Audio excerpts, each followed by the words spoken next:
इसमें कबीरदास जी ने सदुक्कड़ी भाषा का प्रयोग किया है, अर्थात मिश्रित भाषा का प्रयोग कबीरदास जी ने अपने पदों में किया है। संबोधन शैली, कौन सी शैली का प्रयोग था? संबोधन शैली का प्रयोग यहाँ पर कबीरदास जी ने किया है।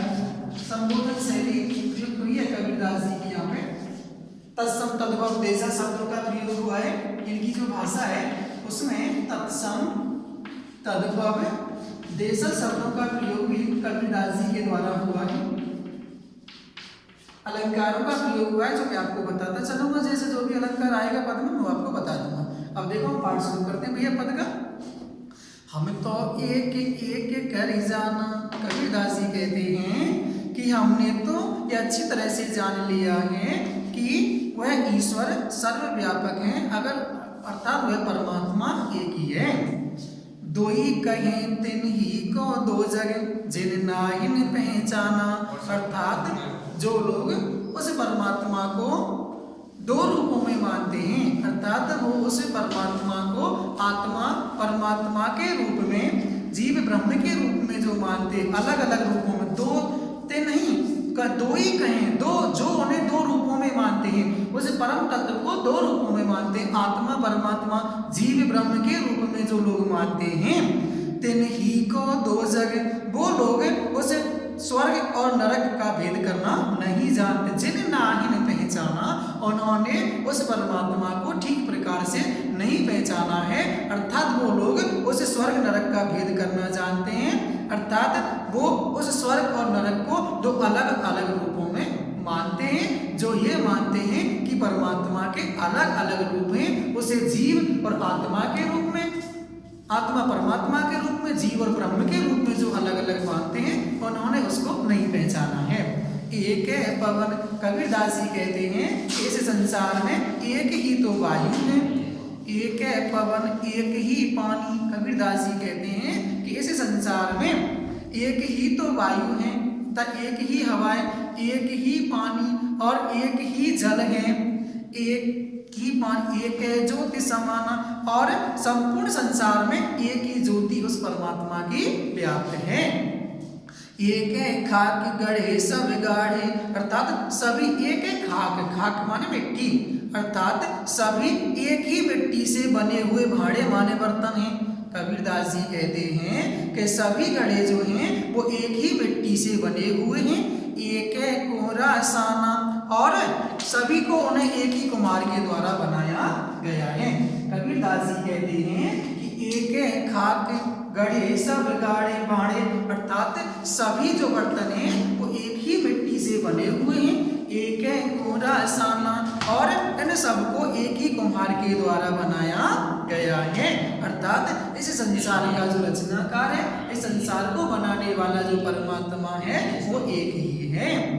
जैसे बाड़ी काष्ठ ही काढ़े, जिस प्रकार से बाड़ी, बाड़ी का अर्थ होता है यहाँ पे बढ़ई, बाड़ी का अर्थ क्या होता है यहाँ पे? बढ़ई, अर्थात जिस प्रकार से जो बढ़ई होता है वो उस बढ़ई बन के उसे काट माने लकड़ी को काट देता है। जो बढ़ई होता है वह बढ़ई उस काट की लकड़ी को तो काट देता है, परंतु उसमें व्याप्त जो अग्नि है उस अग्नि को वह नहीं काट सकता है।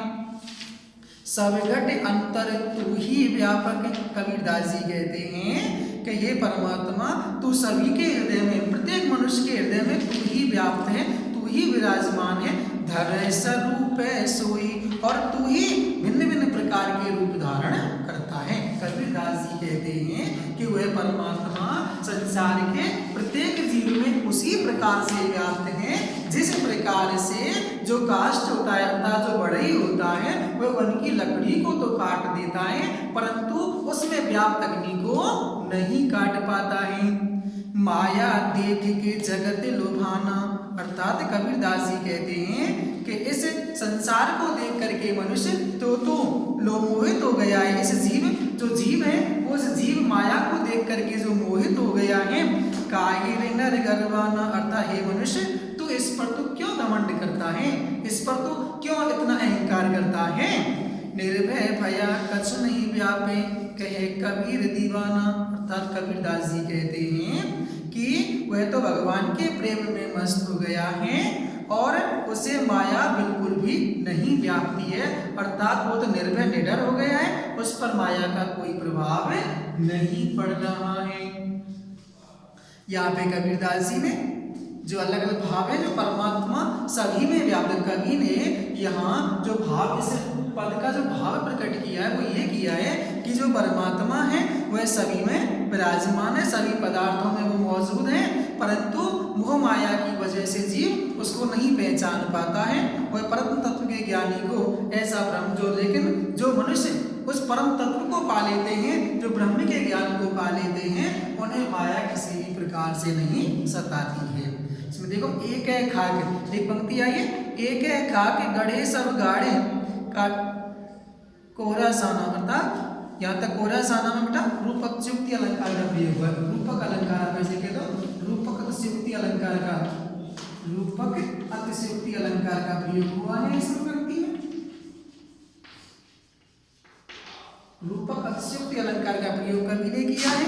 और देखो अगली पंक्ति है, संपूर्ण जो पद है ना, पूरे पद में अनुप्रास अलंकार का तो प्रयोग हुआ ही है। पूरे पद में अनुप्रास अलंकार का प्रयोग यहाँ पे कबीरदास जी के द्वारा किया गया है।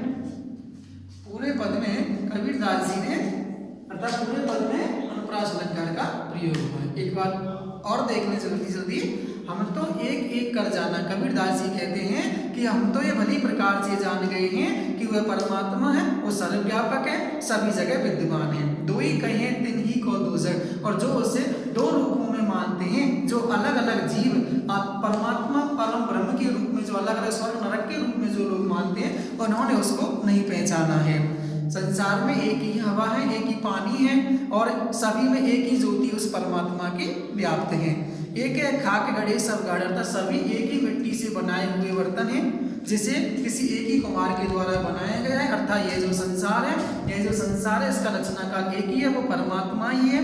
जैसे वाड़ी काष्ठ की काटे, जिस प्रकार से बड़ी वन की लकड़ी को तो काट देता है, परंतु उसमें व्याप्त लकड़ी को नहीं काट पाता है।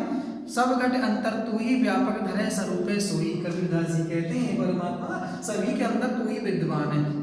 संसार के प्रत्येक कण कण में तू ही व्याप्त है, जो भिन्न भिन्न रूप धारण करता है। माया देख के जगत लोभाना, कायर नर गर्वाना। कबीरदास जी कहते हैं कि हे मनुष्य, तू इस संसार में इस मोह माया को देख करके इतना गर्व क्यों करता है। अर्थात मनुष्य इस जीव अर्थात माया मोह में फंस जाता है और गर्व करने लगता है। निर्भय भया कछ नहीं व्यापक है कबीर दीवाना। कबीरदास जी कहते हैं कि वह तो उस परमात्मा के प्रेम में मस्त हो गया है, अब उसे किसी भी प्रकार की माया नहीं व्यापती है। अर्थात जब मनुष्य, अर्थात जो परम ज्ञानी होते हैं, उन्हें संसारी माया किसी प्रकार नहीं सताती है। आज के लिए बेटा पहला ही पद है।